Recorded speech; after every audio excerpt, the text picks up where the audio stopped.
Good morning. Welcome to the Fall MAXI 2023. My name is Leanne Doyle, and I serve on the Board of Directors. I am joined by Courtney Lewis, President of the DMAW EF Board of Directors, and Crystal Poole, Executive Administrator. We would like to welcome our team from James Madison University. Before the team gets started, I would like to introduce our judges. We have three judges today: Aidan Wheeler from Simeo Cloud, Les Markman from PMG, and Marianne Chan from Fuse Fundraising. Judges, we will let James Madison University get started. Hi, everyone. Good morning. We are representing James Madison University, and today we'll be discussing an integrated marketing plan for the Children's Inn at the National Institute of Health. Now, let's get started. Understanding the current placement within the market is vital, as we sought to find the best strategy using the current marketing mix and figuring out a way to update it. And as you may all know, the 4 Ps are a very common way to analyze a company from all different aspects.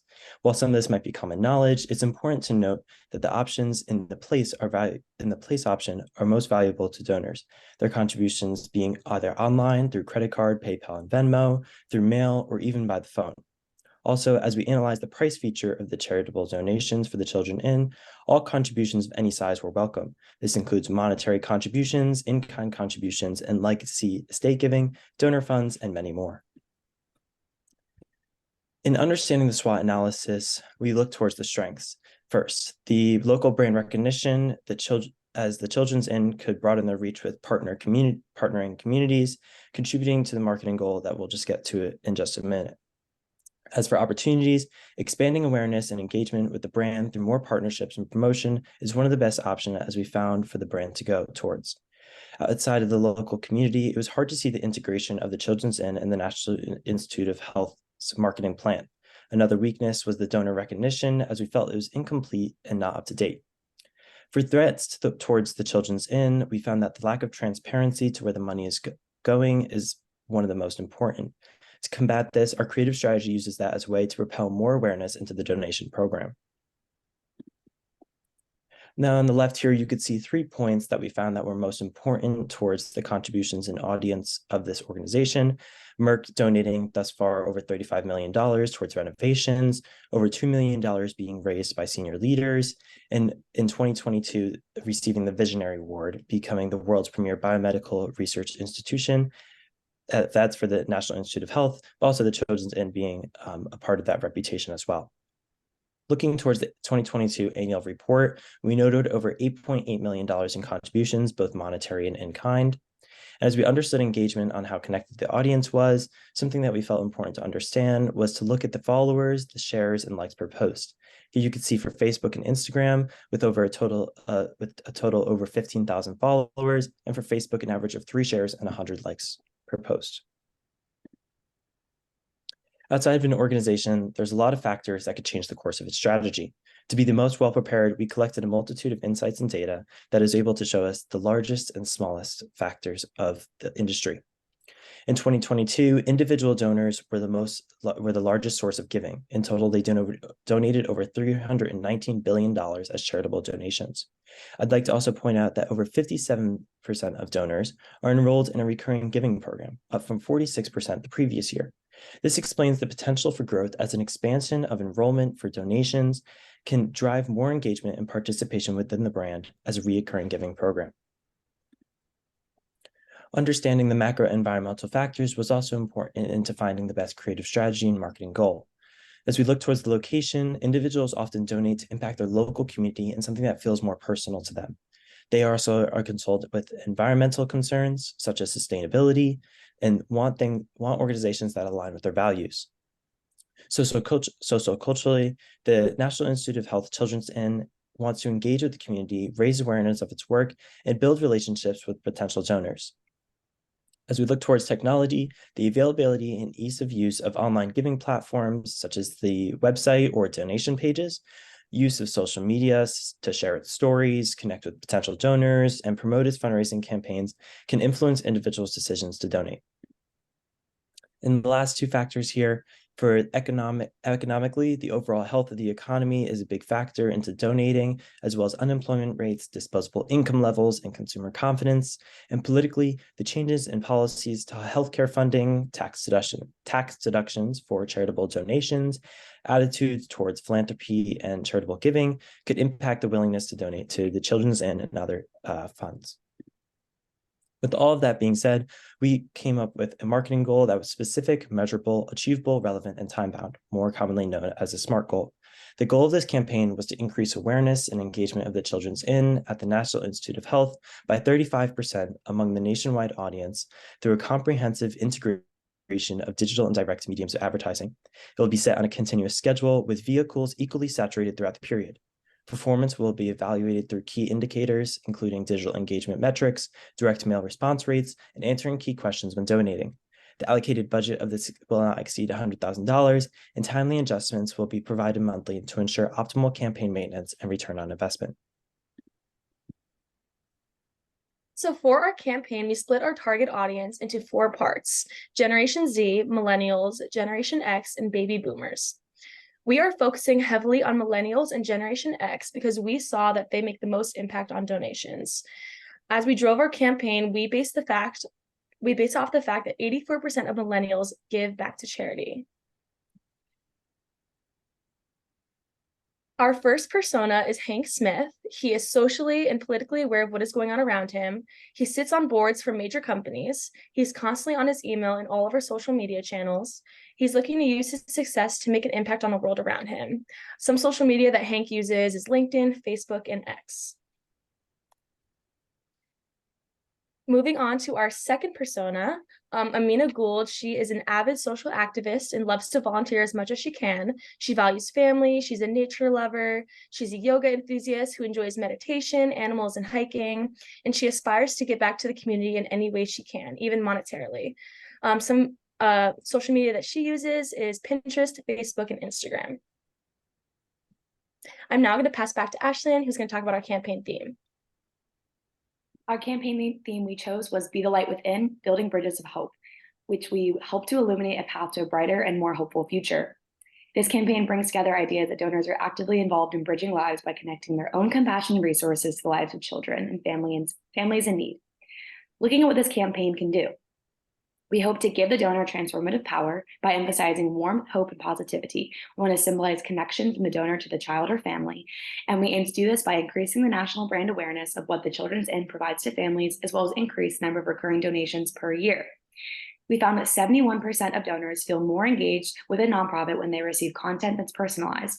Throughout the campaign, you'll see that we aim to create deliverables that are a reflection of this personalized effect.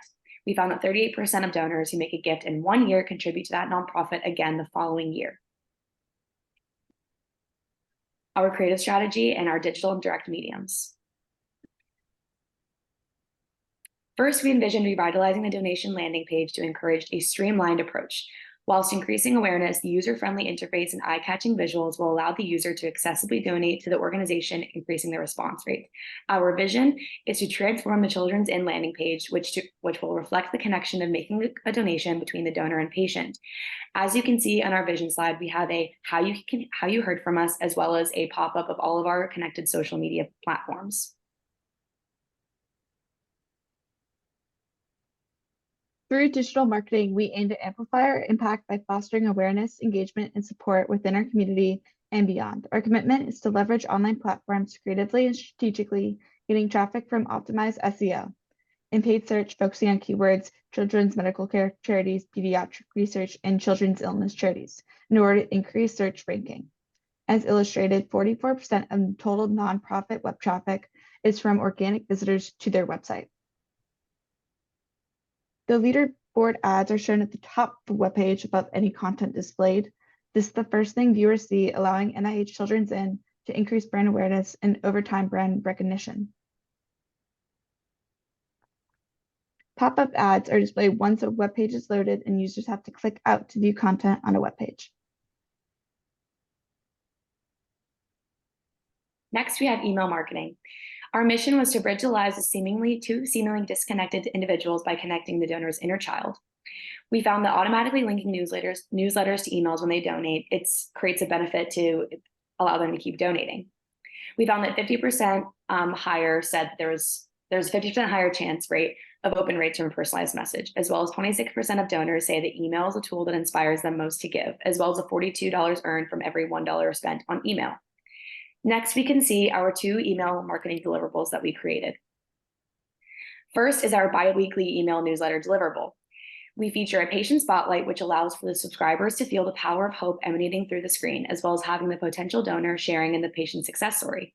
By utilizing an interactive donor all-stars piece as well, it features top donors across the nation, and subscribers are inspired to take action and join a community of other individuals virtually. Next, onto our more creative deliverable. We found that this was inspired by a child that wrote to the donor. It is a handwritten point of view from a current patient that won't read artificially to first-time donors. This is geared to generate interest through emotion and the aspiration to communicate what seems like a small act to a transformative difference in a child's life. Moving on to social media marketing, our mission through social media is to create a vibrant, inclusive digital community dedicated to supporting families navigating the challenges of pediatric illness. Our goal is to leverage the power of social media platforms to foster connections, share inspiring stories of courage and resilience, and mobilize a collective force for positive change. We found that 87% of donors who donate for the first time through a social media referral also make their second donation through a social media source. We also found that 80% of consumers have purchased from a social media ad. Moving on to Facebook marketing, we aim to strategically and compassionately connect with individuals who share our commitment to positively impacting the lives of families facing pediatric illness.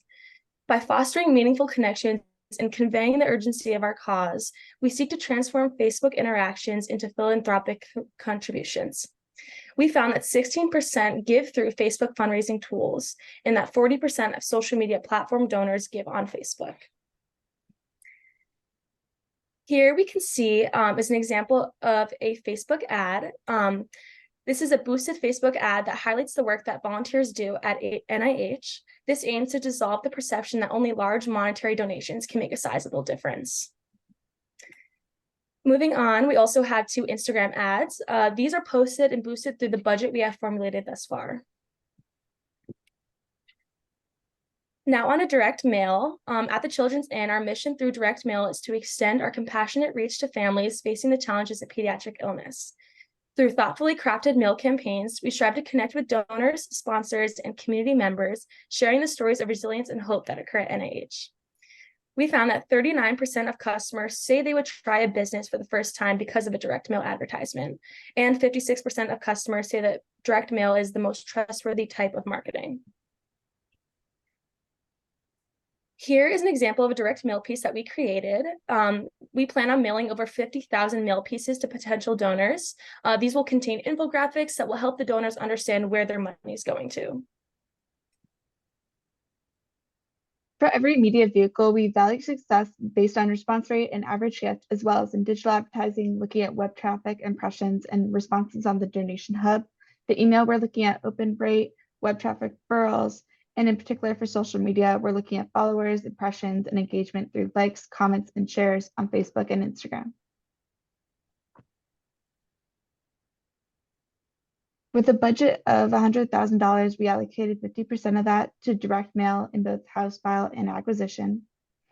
Digital, we allocated $4,000, $1,000 for a revised landing page, $5,000 to creative services, $14,000 to social media, and $5,000 to the measurement and evaluation of the program. The ROI, as you can see, we ended with a net revenue of $390,000 and $601 with the advertising campaigns. And we have our ROI calculations, as well as our contact information.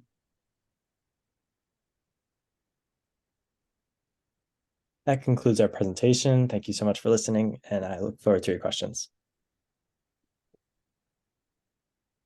Well done. Thank you for the presentation.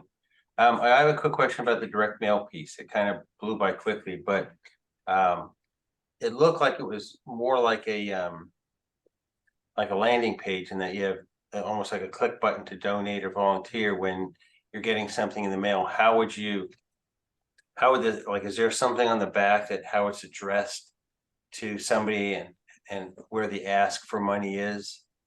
Yes, sorry, the squares were just shapes, kind of just symbolizing, like kind of emphasizing donate now, volunteer. But on the back, it would have more specific ways to list how to donate through Venmo, PayPal, all that kind of stuff, as well as ways to access the landing page, QR codes, and such. We envision these kind of as like a tear off piece at the bottom. So on the back, it would have the QR codes and then the address where you can volunteer locally or donate through any of the landing page channels or the emails as well. All right, very good. Thank you. Hello, I have a quick question. Also, great job. I thought that visually the slides themselves were really well crafted and very dynamic. What would you say was the most challenging part of approaching this task, and how did you address that? I would personally say that an IMC plan is a feat, and I feel that attempting to fit in so many important mediums and channels into a 15-minute presentation, trying to figure out which is the most important to include was a little bit difficult at first, but thankfully we've had a very comprehensive course this semester, which has really allowed us to hone in on the importance of a demo, of the budget, especially how to formulate deliverables and how to approach objectives and strategies and tactics. And we were able with our teamwork to come together pretty well, I would say. I agree with that.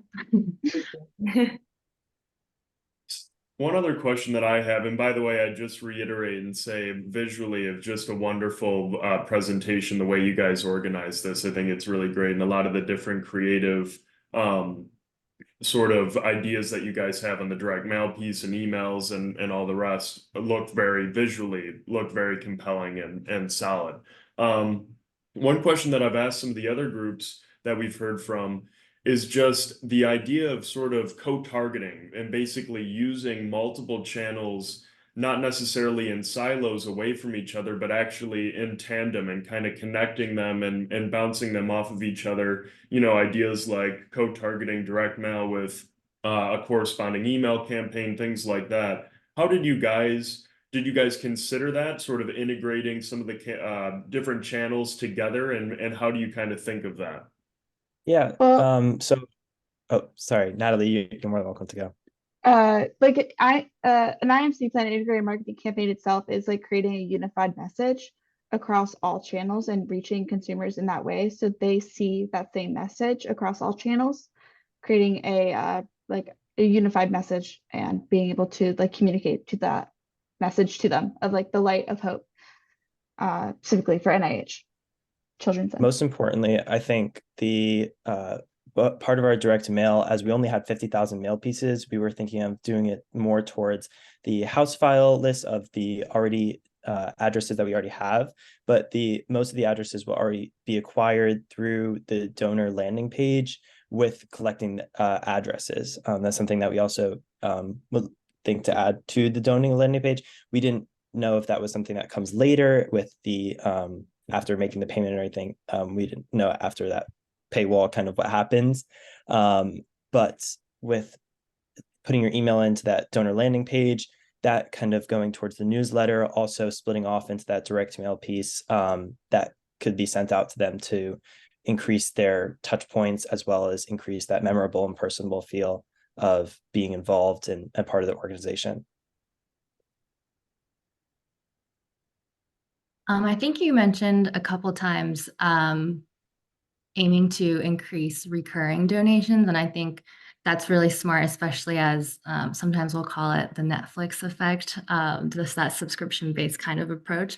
Can you elaborate a little bit more on your focus on how you aim for recurring versus the one-time gifts?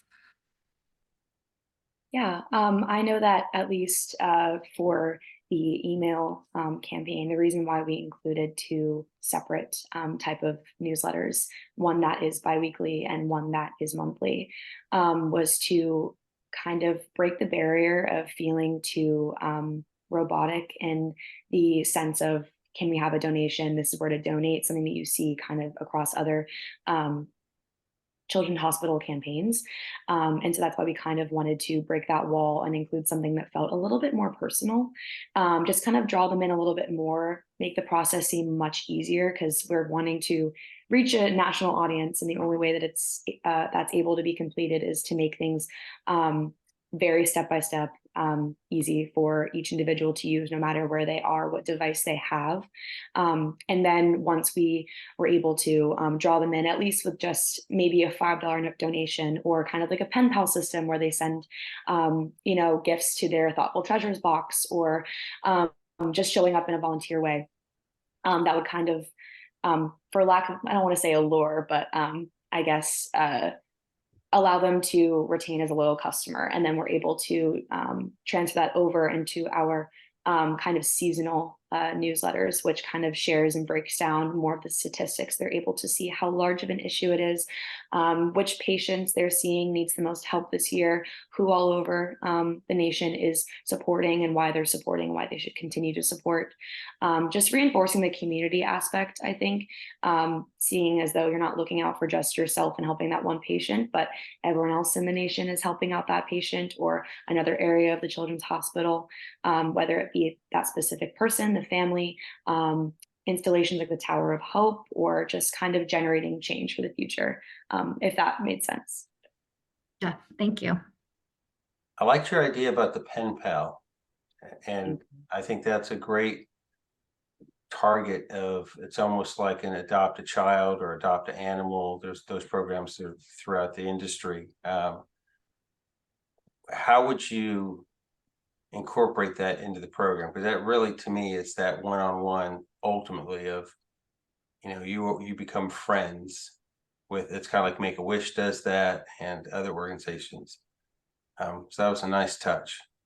Yeah. As we sought to bridge the gap between the donor as well as the impact they're having on the families and the kids, there's opportunities both locally and online that we could foster to make those connections, to even where there's events where kids come on, and donors, even virtually, and the kids that were impacted could talk about their stories, and donors here could kind of more pull at like the heartstrings and feel how, and see how their impact has gone. Even something where bi-monthly or every other month there is a webinar of the donors coming together, and the Children's Inn explaining how recently throughout those 2 months that what has been impacted through the donations, which if they see that over time, donors could feel more compelled to donate and